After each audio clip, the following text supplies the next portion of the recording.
The resurgence rare. Birth and death are one of the things people cannot grasp. The resurgent events in the history below will shock you when some people can return from the dead. The resurgent events are rare in history. 1. Maguire's revival. After 30 minutes of vain hopelessness, the doctors at Mater Hospital in Ireland mournfully declare that Freddie Maguire cannot be saved. His wife was given the opportunity to cry out tears when the morgue unclothed the bad guys into the crate. Surprisingly, when the lid of the coffin was about to collapse, the empty hand of the dead man flipped over and stopped.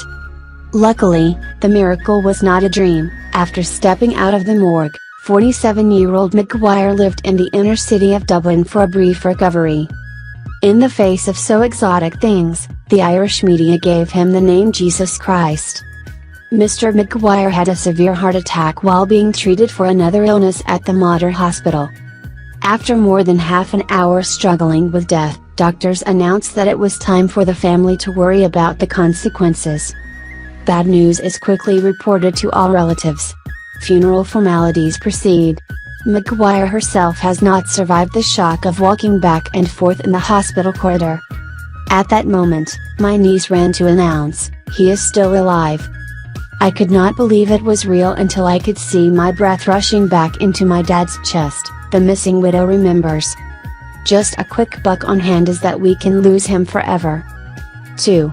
The revival of George Rodinot.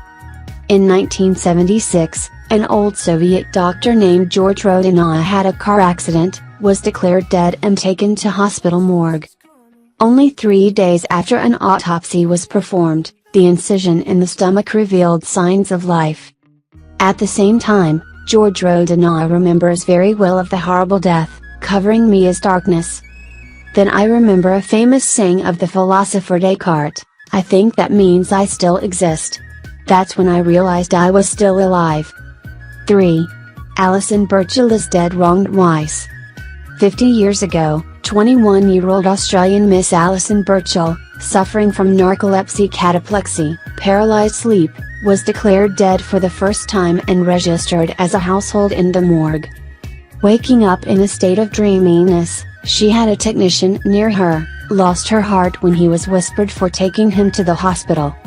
Later, Miss Birchall also dead wronged 2 more times, both lucky to be resurrected. 4. The revival of George Hayward. A young Victorian boy named George Hayward was sucked into a haystack while working on a farm. Wound infection, Hayward died before the funeral. The ghosts were finished, 2 doctors decided to re-examine the corpse, whether this guy died from the infection or not. The scalp did not touch the man. Hayward opened his eyes, causing everyone around him to panic. Later on, George Hayward was 84 years old. 5. The mother loses her heart when her son returns from the dead. The lightning struck 58-year-old mum in Greater Manchester on Tuesday when the funeral home telephoned the announcement. Found her 39-year-old son Tommy Dennison on Upper Brook Road in Rushholme, a short distance from the Urmston area where her family lives. Tommy, who has a mental illness history, has been away since 12 October. The family and some social workers reportedly found people lost everywhere, until October 15, when a man was found in a slum in Rushholme, according to Identity. That's Dennison. On the phone, Mrs. Partington was calm enough to twist the announcer. There were exactly the same corpses showing signs of difference like her son, a scar on her head left after brain surgery, one side foot ulcer, and the answer is, correct.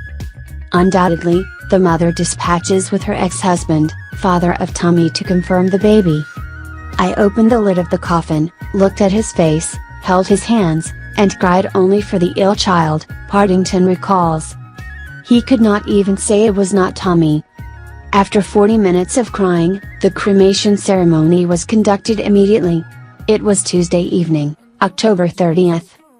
Until Wednesday afternoon, October 31st, less than a day later, Miss Partington unexpectedly received another unexpected call, this time from the police. They said, as a mother, she had to go to the Nottingham police station to bail out her son, Tommy Dennison, who had been detained for several days. I screamed in the phone, "You're crazy. Tommy is dead." And so they connected me to talk to son. It's true that Tommy's voice is not going anywhere. It says, "Did you bastard me?" "Yes, son." Mother made me a very good farewell ceremony. She invited the Christian pastor and plugged in the flag again. A Scottish mournful mourning funeral.